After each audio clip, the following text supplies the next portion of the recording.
Bismillahirrahmanirrahim. Assalamu alaikum dear students. This is me Muhammad Irfan Anwar, your chemistry teacher. Well dear students, today we are going to discuss the test number 19, which is about the compounds of sulfur and nitrogen and environmental chemistry. UHS topic 4+9. So move towards the discussion of the test. जी तो dear students, इस वक्त आप अपने सामने test देख रहे हैं. Lecture को जहन में रखिएगा. Theoretical based memory based lecture था और मैंने अपने लेक्चर में भी आप लोगों को बताया था कि इसमें जो टेस्ट में क्वेश्चंस किए जाएंगे उसमें आप लोगों की मेमोरी या रीडिंग का बहुत ज़्यादा ताल्लुक है. सो बात करते हैं टेस्ट पे. सबसे पहला क्वेश्चन जो आप लोग देख रहे हैं आपके सामने है, दैट इज क्वेश्चन नंबर 51. मैं स्टेटमेंट पढ़ता हूँ. विच of the following acid does not cause acid rain. Okay, हम देखते हैं. ऑप्शन ए में कहता है नाइट्रिक एसिड, भाई होती है इससे एसिड रेन. सल्फ्यूरिक एसिड बिल्कुल इन्वॉल्व होता है. कार्बोनिक एसिड, गो के कार्बन डाइऑक्साइड की इन्वॉल्वमेंट की वजह से इतना ज्यादा एसिडिक नहीं होता रेन वाटर, लेकिन बहरहाल कार्बोनिक एसिड एक रोल प्ले करता है. अब सुटेबल मोस्ट ऑप्शन देखनी है ना, तो डेल्टा ऑप्शन में एसिटिक एसिड लिखा है. कभी विनेगर की बारिश नहीं होती, तो एसिटिक एसिड का एसिड रेन में कोई ताल्लुक नहीं है. Very simple and clear, without any confusion you will answer the mark the delta option. Next question, question number 52 dear students. Very simple. The percentage of the sulfur dioxide produced by the volcanoes. मैंने कहा था ना, ये worth reading topic है. ये book की line है. हम जानते हैं कि सल्फर का ऑक्साइड वो वाहिद ऑक्साइड है जो ह्यूमन एक्टिविटी से कम और नेचुरल एक्टिविटी से एटमॉस्फेयर में ज्यादा आता है. जैसे वोल्केनिक एरप्शन से 67% जो सल्फर के ऑक्साइड्स हैं वो एटमॉस्फेयर में आते हैं, और यही उन्होंने क्वेश्चन पूछा. तो वेरी सिंपल आंसर. अगर हम क्वेश्चन नंबर 52 की बात करें, Alpha option is my answer. Very simple. The question number 53. Test number 19 में question number 53. Which one of the following pollutants can cause death of a person by binding with the hemoglobin of the red blood cells? The popular question we know. Carbon monoxide. Carbon monoxide जो कि polar molecule है. Carbon monoxide जो कि incomplete oxidation से बनता है. Carbon monoxide जो कि 75% एटमॉस्फेयर में due to the fuel burning आती है. कार्बन मोनोऑक्साइड जो कि कलरलेस है, जो कि ऑर्डरलेस है, जिसे हम क्वाइट किलर कहते हैं. ये क्या करता है? इफ इनहेल्ड तो ये ब्लड की हीमोग्लोबिन से 200 टाइम्स स्ट्रॉन्गर बॉन्ड बनाता है. आपने मेरी बातें सुनी है? ये तमाम एमसीक्यूज आप लोगों के लिए बोल रहे हैं, आपसे पूछे जा सकते हैं. स्कारलेट कलर का ब्लड क्लॉट हो जाता है और सफोकेशन होती है, पर्सन डाइज.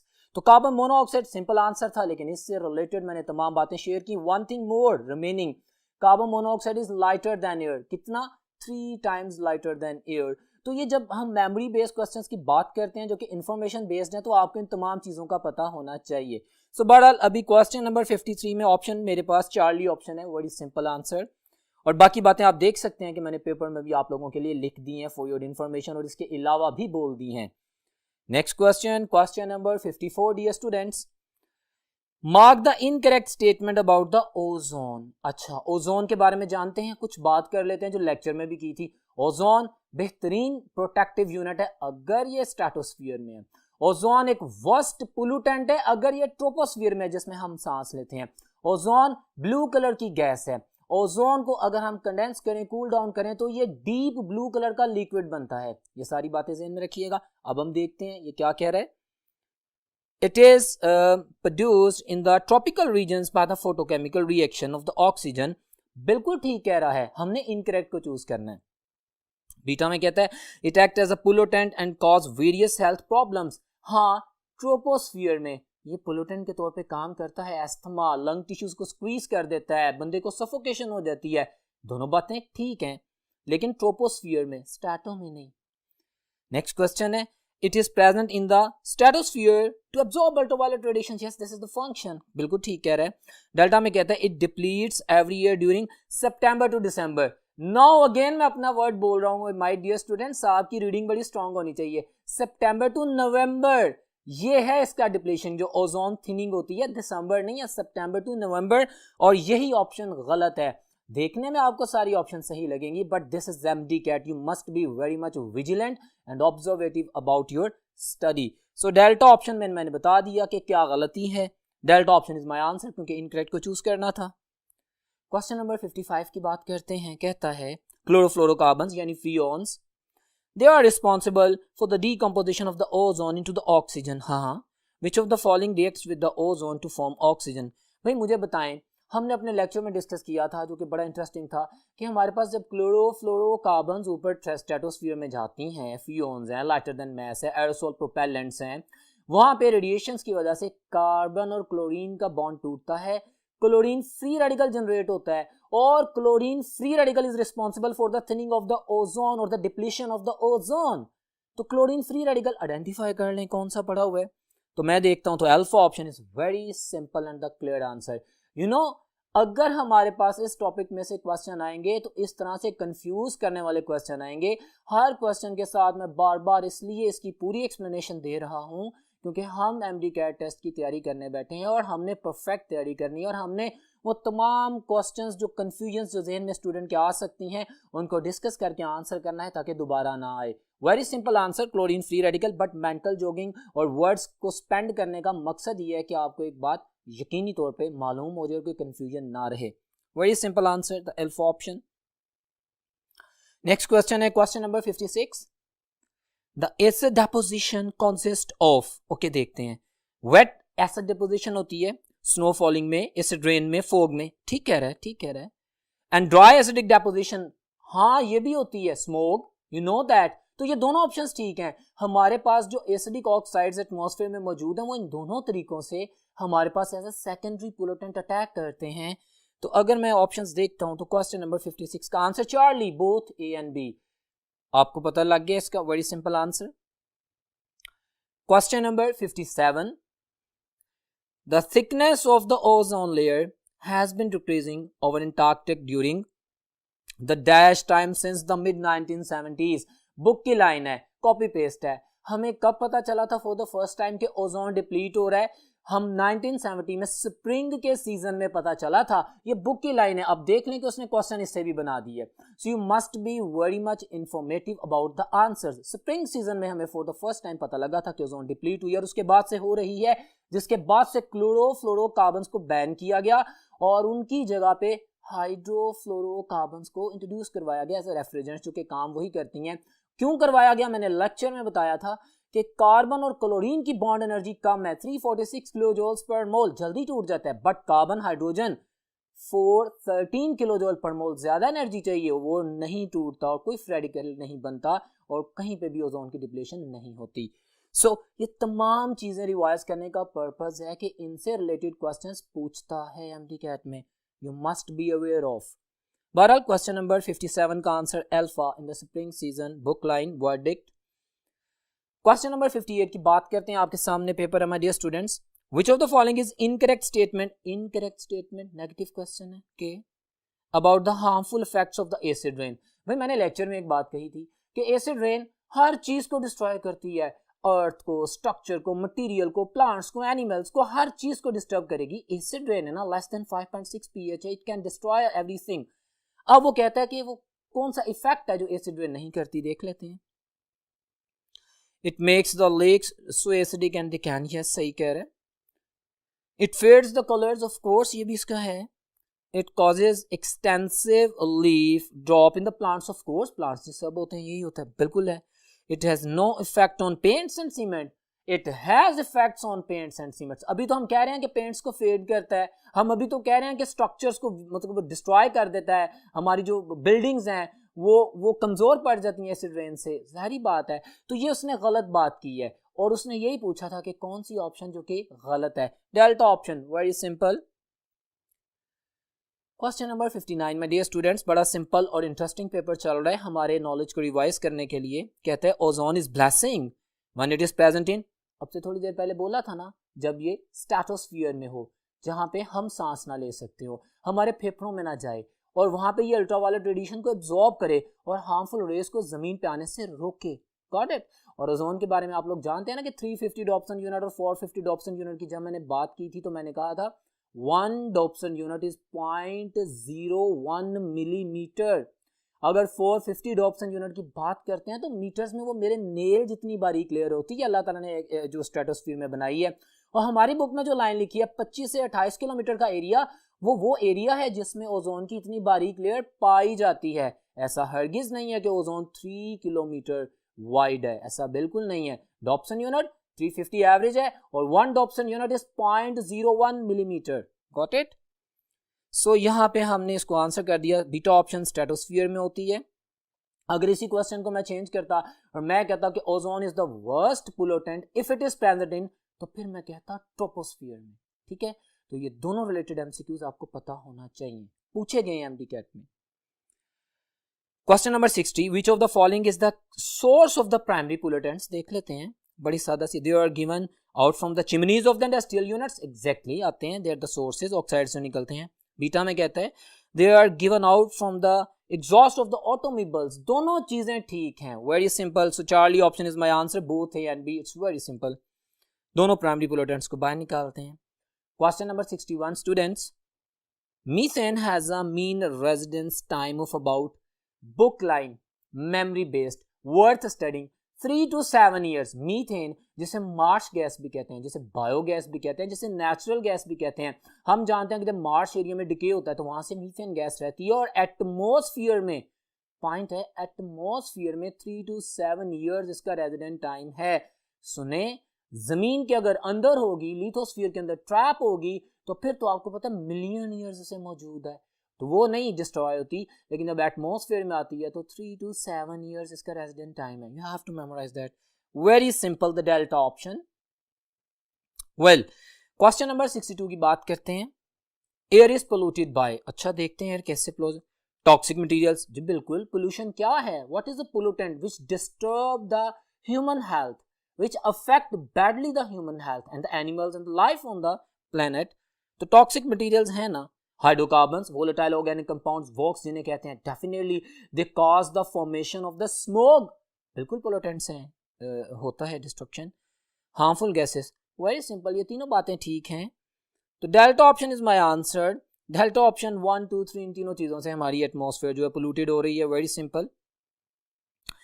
ये एमडी कैट के क्वेश्चंस ही चल रहे हैं, आपको दिखने में बहुत आसान लग रहे हैं, लेकिन अगर यहाँ पे मामूली सी भी कंफ्यूजन होती है और आप कंफ्यूज होते हैं, if you not confident enough, तो आपका सवाल गलत हो सकता है। लिहाजा be confident while answering the questions.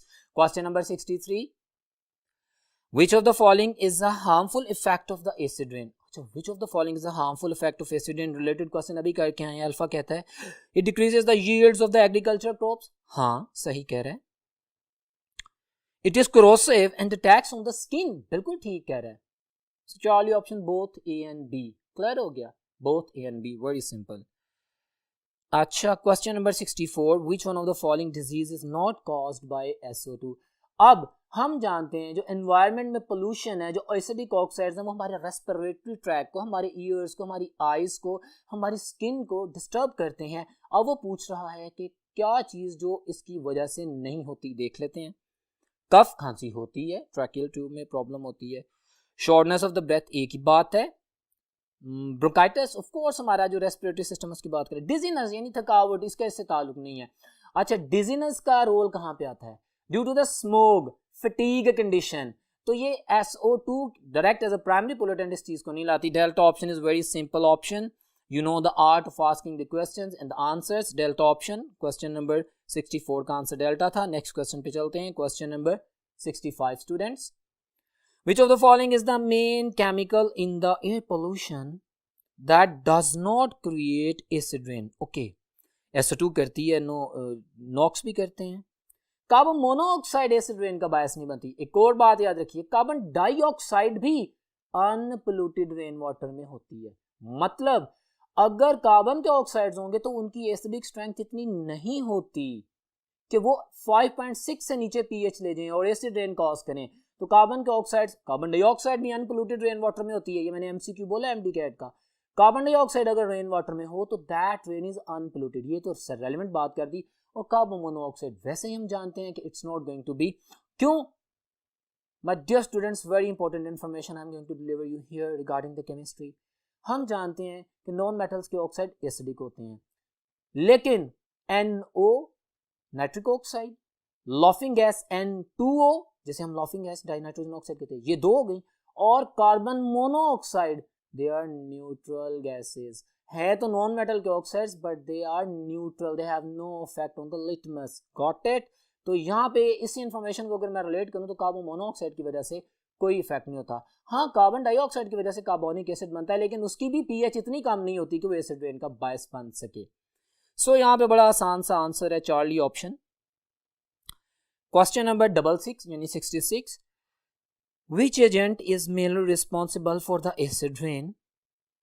अच्छा, यहाँ पे अब उसने मेनली रिस्पॉन्सिबल कहा, देखने में हम नाइट्रोजन का ऑक्साइड भी कह सकते हैं, सल्फर के ऑक्साइड भी कह सकते हैं, लेकिन एमडी कैट में हमने सूटेबल मोस्ट आंसर करना होता है। जब उसने मुझे ऑप्शंस दे दी और मैं फिर डायरेक्ट सेकेंडरी पोल्यूटेंट्स को ही पिक करूंगा ना, जो कि नाइट्रिक एसिड और सल्फ्यूरिक एसिड उसने दिया गया है, सो मैं यहाँ पे फॉर द टाइमिंग अगर सोचता हूँ कि यार चार्ली ऑप्शन नाइट्रोजन डाइऑक्साइड भी तो है, बट नाइट्रोजन डाइऑक्साइड जब पानी से मिलती है तो बनाती तो नाइट्रस या नाइट्रिक एसिड है ना, नाइट्रस एसिड बनता है जो कि अनस्टेबल होता है, वो फॉरन डीकंपोज होकर नाइट्रिक एसिड में कन्वर्ट हो जाता है। तो जब मेरे पास एक ज्यादा अच्छी सुटेबल एग्जांपल मौजूद है तो मैं उसको आंसर करूंगा। So that's why I am marking the beta option as my answer. और ये एक्सप्लेनेशन मैंने इसलिए की है स्टूडेंट्स कि आप कंफ्यूज ना हो, अगर ऐसा सवाल एमडी कैट में आ जाए then you will mark that answer which is closest mode, which is the suitable most. Clear है? So beta option. Question number 67 है, the chemical species as a result of this reaction, ठीक है, free radical no ozone is। अच्छा, अब white board पे देखें, मैंने आप लोगों के लिए इक्वेशन सॉल्व कर दी थी। मैंने आपको बताया क्वेश्चन नंबर 67, स्टूडेंट देखिए क्लोरोफ्लोरोकार्बन्स हैं। अब हमारे पास अल्ट्रावायलेट रेडिएशंस आती हैं, बॉन्ड टूटता है, क्लोरीन फ्री रेडिकल जनरेट होता है। ये जो क्लोरीन फ्री रेडिकल है ओजोन से रिएक्शन करता है, ये यूनिट बनता है हमारे पास ये फ्री रेडिकल, और साथ में ऑक्सीजन तो बन ही जाती है। आगे ये जो रिएजेंट, ये मेरे पास ऑक्सीक्लोराइड में फ्री रेडिकल बना है, ये फिर दूसरी ऑक्सीजन से रिएक्शन करके O2 बनाता है और फिर दोबारा क्लोरीन फ्री रेडिकल बन जाता है। हमने कहा था ना कि एक chlorine free radical can destroy 100,000 in chemistry. In chemistry हमारी बुक के मुताबिक, ये मैं किसी खास वजह से कह रहा हूं क्योंकि आपकी बायोलॉजी में आंसर डिफरेंट है, गॉट इट। एमडी कैट में केमिस्ट्री में 1 chlorine free radical destroy 100,000 ozone के मॉलिक्यूल्स को डिस्ट्रॉय करता है। तो ये उसने पूछा था कि मुझे बताएं कि कौन सा इसको डिस्टर्ब करता है, तो beta option is my answer, जिसकी केमिस्ट्री मैंने एक्सप्लेन भी कर दी है। और रिलेटेड वर्ड जो कि एमसीक्यू है, जिसमें एमडी कैट का स्टूडेंट कंफ्यूज होता है क्योंकि एक और सब्जेक्ट में जब आप पढ़ते हैं तो उसमें वैल्यू डिफरेंट दी गई है ओजोन के मॉलिक्यूल जो कि डिस्ट्रॉय होते हैं, लेकिन मैं केमिस्ट्री की बात करूंगा। 1,00,000 ओजोन के मॉलिक्यूल 1 क्लोरीन फ्री रेडिकल से डिस्ट्रॉय होते हैं, ऑक्सीजन में कन्वर्ट होते हैं, याद रखना है। बहरहाल बीटा ऑप्शन इस सवाल का आंसर है। क्वेश्चन नंबर 68 की बात करते हैं। स्टेटमेंट है जी, acid rain does not care for the of course the national boundaries of the countries, क्योंकि पोल्यूशन तो यूनिवर्सल प्रॉब्लम होती है ना, सही कहता है। The oxides of nitrogen and sulfur may be emitted in one country and convert into the acid। जाहिर बात है बाउंड्री तो होती नहीं, किसी दूसरे मुल्क में भी जा सकते हैं, यूनिवर्सल प्रॉब्लम है। सवाल ये करता है कि all of the following are the effects of acid rain on earth except. Acid rain का कौन सा इफेक्ट नहीं है, और ये बहुत खूबसूरत सवाल है, मैंने लेक्चर में भी आपको हाईलाइट किया था। देखें, ये देखें ऑप्शंस में कह रहा है it makes the soil rivers lake slightly acidic, बिल्कुल ठीक कह रहा है। The acidic nature can leach the metals, leaching of the soil होती है, एसेंशियल न्यूट्रिएंट्स को निकाल दिया जाता है। चार्ली ऑप्शन कह रहा है decrease the concentration of oxygen, यही मेरा आंसर है। भाई एसिड रेन बाकी सारे काम करती है लेकिन एटमॉस्फेयर ऑक्सीजन को कम नहीं करती। It do not affect the concentration of oxygen in atmosphere. Clear है? सो चार्ली ऑप्शन, ऑक्सीजन की जो अमाउंट एटमॉस्फेयर में that is not being affected by the acid rain, बाकी हर चीज अफेक्ट होती है। So Charlie option, very simple. Question number 69 my dear students, which of the following is not secondary pollutant. So खूबसूरत सवाल है। अब आपको पता लग रहा है कि आपने जब पढ़ना है प्राइमरी और सेकेंडरी पोल्यूटेंट्स को तो ध्यान से पढ़ना है। वो ये भी पूछ सकता है बताएं कि कौन सा सेकेंडरी पोल्यूटेंट है और कौन सा नहीं है। वो क्वेश्चन आ गया ना, वो आपसे पूछ रहा है which one of the following is not a secondary pollutant. Alpha option, ammonia. Ammonia queen of chemicals, ये चिमनीज से ही निकलती है, एज अ प्राइमरी पोल्यूटेंट ही रोल प्ले करती है, ये सेकेंडरी पोल्यूटेंट नहीं है। और ये एक इंफॉर्मेटिव क्वेश्चन, आप जानते हैं एसिड रेन में नाइट्रिक एसिड HF भी सेकेंडरी पोल्यूटेंट है, कार्बोनिक एसिड भी सेकेंडरी पोल्यूटेंट है, एमोनिया सेकेंडरी पोल्यूटेंट नहीं है। ठीक हो गया, याद रखना है। तो मेमोरी बेस्ड क्वेश्चन था। Question number 70 my dear students, phosphorus helps the growth of, now you better know, initial growth. Nitrogen का मैंने अपने लेक्चर में बताया था क्या काम है, स्टेम और लीव्स को ग्रो करवाना, phosphorus initial growth of seeds in the root system, ठीक हो गया। अच्छा, रूट सिस्टम में भी सल्फर का रोल आता है, और राइपनिंग में मैंने पोटेशियम की बात की थी। तो ये जो इन्फॉर्मेशन है जो मैंने लेक्चर में बताई थी, तीनों मैक्रो न्यूट्रिएंट्स के हवाले से देखिए किस तरह पूछ रहा है। आप लोगों को थॉरोली पढ़ना है, ध्यान से पढ़ना है, हाईलाइट करना है, और जिस तरह मैंने लेक्चर में गाइड किया था उस तरह पॉइंट्स को नोट कर लेना ताकि आप आंसर कर सकें। सो यहाँ पे सीड्स आंसर आएगा, जो कि ऑप्शन है delta option is my answer, ठीक है। तो फास्फोरस हेल्प्स द ग्रोथ। अगर मैं यहाँ पे एक जुमला बोलता, very important, this is MD CAT class, कि राइपनिंग ऑफ द सीड्स में, तो फिर मैं फास्फोरस की बात ना करता, मैं पोटेशियम की बात करता। You must have to study your book lines very vigilantly, got it. बहरहाल इनिशियल ग्रोथ की बात की है तो डेल्टा ऑप्शन सीड्स है, फास्फोरस का रोल है।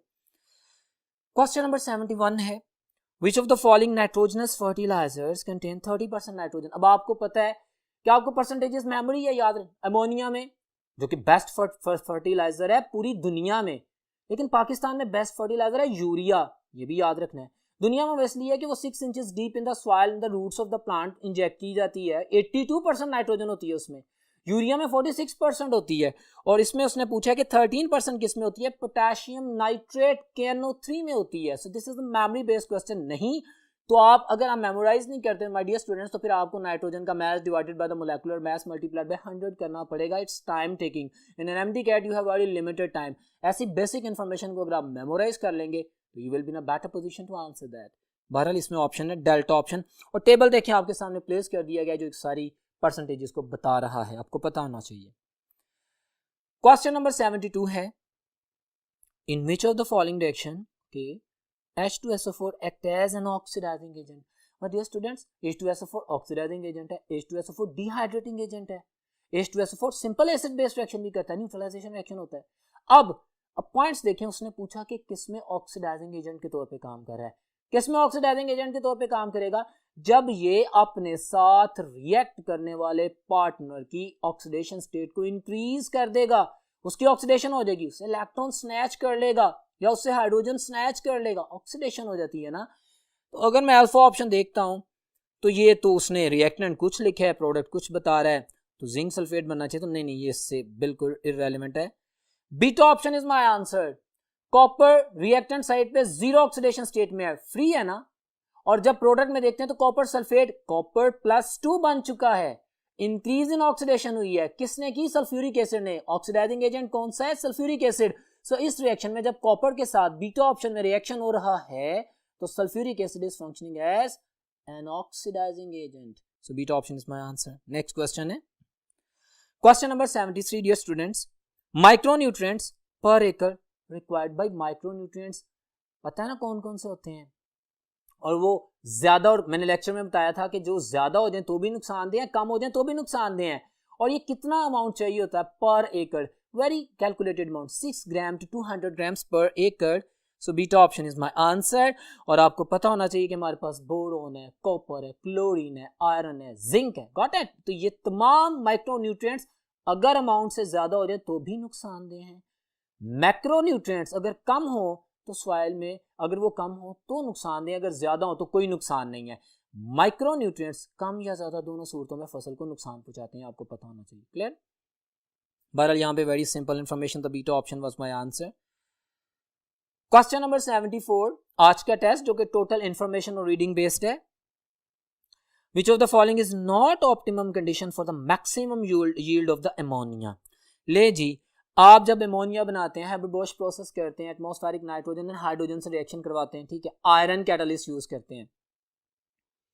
बीटा ऑप्शन ये प्लैटिनम को यूज कर रहा है, बिल्कुल गलत ऑप्शन है। अमोनिया में प्लैटिनम की, ये हाइब्रिड प्रोसेस में क्वीन ऑफ केमिकल जो बनाते हैं, तमाम ऑप्टिमम कंडीशंस सही हैं, एटमॉस्फेरिक प्रेशर भी, टेम्परेचर भी, विड्रॉल ऑफ अमोनिया भी। हाँ, प्रोडक्ट जैसे जैसे निकालते जाएंगे तभी तो फॉरवर्ड डायरेक्शन होगी ना, सारी बातें ठीक हैं। Beta option is wrong option, very simple answer. और यहाँ पे हमने जो इंडस्ट्रियल केमिस्ट्री में पॉइंट्स पढ़े थे वो ध्यान में रखिएगा। Question number 75 students, the nutrients which are required in the large amount for the growth they are called the macro, okay, all of the following are the macronutrients except, भाई मैंने बताया कार्बन, हाइड्रोजन, ऑक्सीजन, गो के fertiliser में discuss नहीं किए गए, but macronutrients, nitrogen, phosphorus, potassium, calcium, they are the macronutrients. Zinc, ठीक है ना, आयरन, मैंने आपको सारी बातें बताई, अभी मैंने बताया बोरोन है एंड सो ऑन। जो 7 माइक्रो न्यूट्रिएंट्स हैं उनमें चार्ली ऑप्शन जिंक है, that is micro nutrient, that is not a macro nutrient. Charlie option मेरा आंसर है। Very simple. Okay, question number 76, DAP di ammonium hydrogen phosphate की बात कर रहा है। ये प्रिपेयर की जाती है कंटिन्यूस प्रोसेस से। ये भी एक एमसीक्यू है, that is this is prepared by a continuous process, हमने पढ़ा था लेक्चर में। Consist of the reacting anhydrous ammonia gas in the pure phosphoric acid. ठीक कह रहा है 60 to 70 डिग्री सेंटीग्रेड। ये सारे एमसीक्यूज ही हैं, इन्फॉर्मेशन में डिलीवर कर रहा है। पूछता क्या है, ये पीएच क्या होनी चाहिए इस रिएक्शन की? अल्फा ऑप्शन 5.8 to 6.0 पीएच होनी चाहिए, स्लाइटली एसिडिक होनी चाहिए। ठीक है, तो फिर हमारे पास डीएपी बनेगी। बड़ी वाला फर्टिलाइजर है। मैंने आपको एक और एमसीक्यू से रिलेटेड लेक्चर में बताया था कि ये अकेली सॉइल के 75% न्यूट्रिएंट्स की डिमांड को पूरा करती है डीएपी। बेस्ट फर्टिलाइजर तो यूरिया ही है पाकिस्तान में, नाइट्रोजनस फर्टिलाइजर। लेकिन डीएपी नाइट्रोजन के अलावा भी जो फास्फोरस और दूसरे कंटेंट्स हैं, अकेली 75% ऑफ द सॉइल डिमांड पूरा करती है। तो ये भी चीज़ें याद होनी चाहिए। मैं हर क्वेश्चन में तमाम रिलेटेड चीज़ें आप लोगों के लिए इसलिए एक्सप्लेन कर रहा हूँ कि अगर आप लोगों के जहन में कोई कन्फ्यूजन है या आपने नहीं पढ़ा तो आप उनको नोट डाउन कर लें। तो यहाँ पे pH पूछेगी, alpha option is my answer. Question number 77 की बात करते हैं। कॉन्टैक्ट प्रोसेस जी, हमने king of chemicals sulphuric acid की बात की थी, उसकी प्रिपरेशन की कॉन्टैक्ट प्रोसेस सारा अपने जहन में रखिएगा। Lecture is removed, arsenic is removed by. अच्छा, जब हम आर्सेनिक रिमूवर की बात करते हैं तो freshly prepared FeOH whole thrice ferric hydroxide है।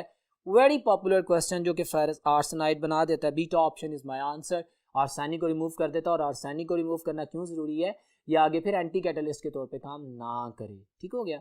सो बहरहाल beta option is my answer. Very simple memory based question.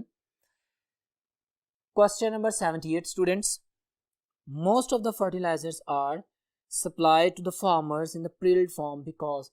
देखें यूरिया की प्रिल्स यानी वो स्मॉल हमारे पास पैलेट्स बनी होती हैं। ठीक है, क्यों? Easy to spread in the soil. वो आपने देखा होगा हमारे फार्मर्स जब वो खाद बिखेर रहे होते हैं तो मुट्ठी भर के वो फेंकते, मैंने लेक्चर में बताया था। इजी टू स्प्रेड, यही इसका पर्पस है। और अल्फा ऑप्शन मेरा आंसर है। प्रिल्स का और कोई काम नहीं है। अगर हम प्रिल्स बनाते हैं तो किसी नाइट्रोजन की परसेंटेज पे फ़र्क नहीं पड़ता, किसी और चीज़ पे कोई फ़र्क नहीं पड़ता।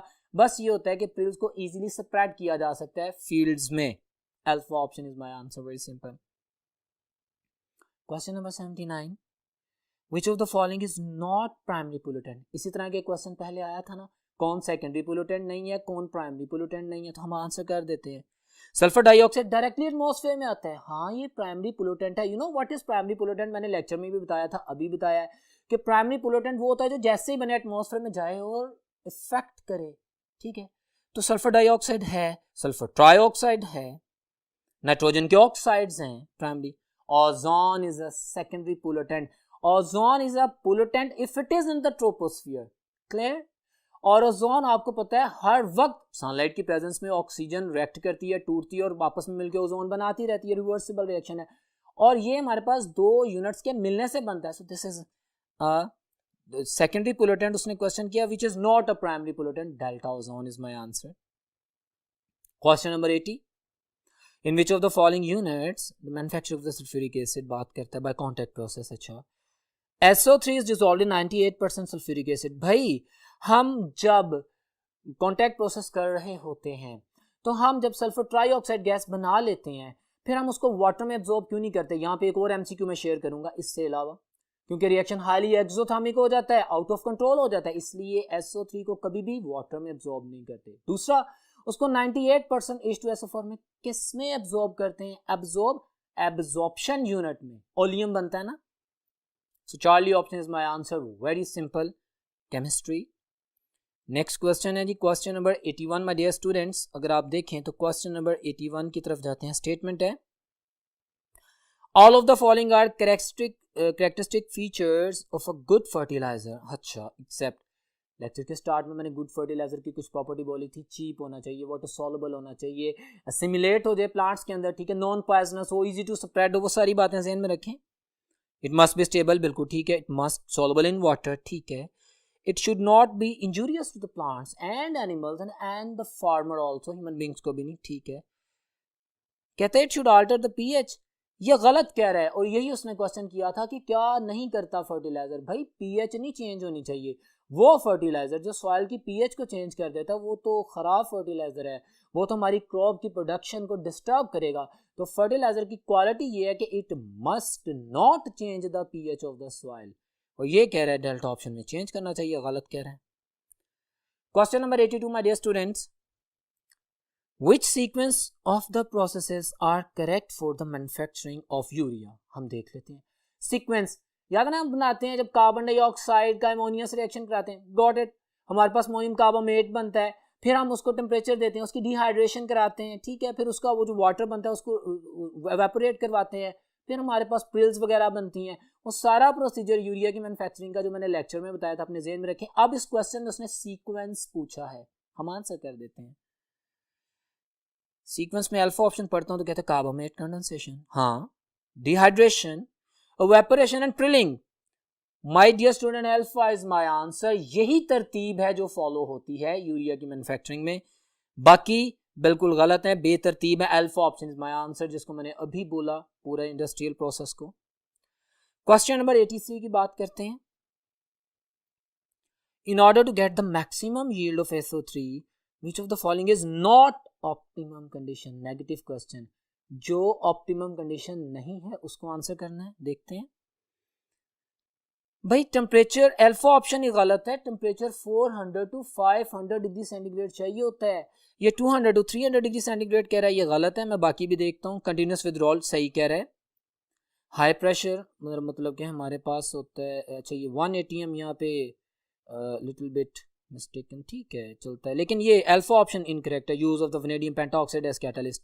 बाकी बातें ठीक है, और जो सूटेबल मोस्ट आंसर है जो कि वाजे तौर पे गलत है और इनकरेक्ट है, दैट इज अल्फा। वो 200 to 300 डिग्री सेंटीग्रेड पे तो रिएक्शन ही नहीं होगा, 400 to 500 डिग्री सेंटीग्रेड चाहिए हमें टेम्परेचर। बिल्कुल जी, यही है हमारे पास। नेक्स्ट क्वेश्चन पे चलते हैं। क्वेश्चन नंबर 84, द प्लांट जो कॉन्टैक्ट प्रोसेस है जिसमें हम सल्फ्यूरिक एसिड बना रहे हैं, मैंने आपको बताया था कि लेड चैम्बर प्रोसेस से भी सल्फ्यूरिक एसिड बनता है, कॉन्टैक्ट प्रोसेस से भी सल्फ्यूरिक एसिड बनता है। हमारे सिलेबस में कॉन्टैक्ट प्रोसेस है, और कॉन्टैक्ट प्रोसेस की क्वालिटी क्या है कि कॉन्टैक्ट प्रोसेस से quality of the sulphuric acid अच्छी आती है, क्वांटिटी थोड़ी कम आती है। लेड चैम्बर प्रोसेस में क्वांटिटी ज़्यादा बनती है लेकिन क्वालिटी ख़राब आती है। सो हम तो कॉन्टैक्ट प्रोसेस की बात कर रहे हैं। कहता है which is used for the preparation of the sulphuric acid consist of the following 4 major parts। देखते हैं, सल्फर बर्नर्स, प्यूरिफिकेशन यूनिट, ठीक है, contact tower, absorption tower. Question कहता है कि in which of the above unit sulphur trioxide is prepared. भाई sulphur trioxide को ही तो बनाना है, जिसकी वजह से इस यूनिट का नाम रखा गया। कॉन्टैक्ट टावर में SO2 ऑक्सीजन से मिलकर SO3 बनाती है, वो जो हम रिएक्शन कर रहे थे जिसको भी डिस्कस किया है, वैनेडियम पेंटाऑक्साइड की प्रेजेंस में स्ट्रॉन्ग ऑक्सीडाइजिंग एजेंट है, हाई टेम्परेचर पे SO3 बनती है, कॉन्टैक्ट टावर में बनती है, इसी वजह से कॉन्टैक्ट प्रोसेस कहते हैं। सो नंबर 3 यूनिट, और ये चार्ली ऑप्शन मेरा आंसर है, वही सिंपल, बी विजिलेंट, तो चार्ली ऑप्शन आंसर है। Question number 85, the last question of the test, which of the following fertilizer is the most widely used in Pakistan? So will you be able to answer that? Very simple, urea. Urea Pakistan में best nitrogenous fertilizer है, easy to spread है, 46% nitrogen है, और हमारे पाकिस्तान में इसको बनाया जाता है। Well my dear students, that was about the today's test, the test number 19, जो कि बहुत सिंपल, बहुत इंटरेस्टिंग, लेकिन वर्थ रीडिंग ऑप्शंस पे था। उम्मीद करता हूं कि आपको इस टेस्ट की डिस्कशन के बाद अंदाज़ा हुआ होगा कि आपने इन टॉपिक्स की कैसे तैयारी करनी है और किन चीज़ों पे फोकस करना है। इंशाल्लाह नेक्स्ट टेस्ट में दोबारा मुलाकात होती है, तब तक अल्लाह हाफिज़।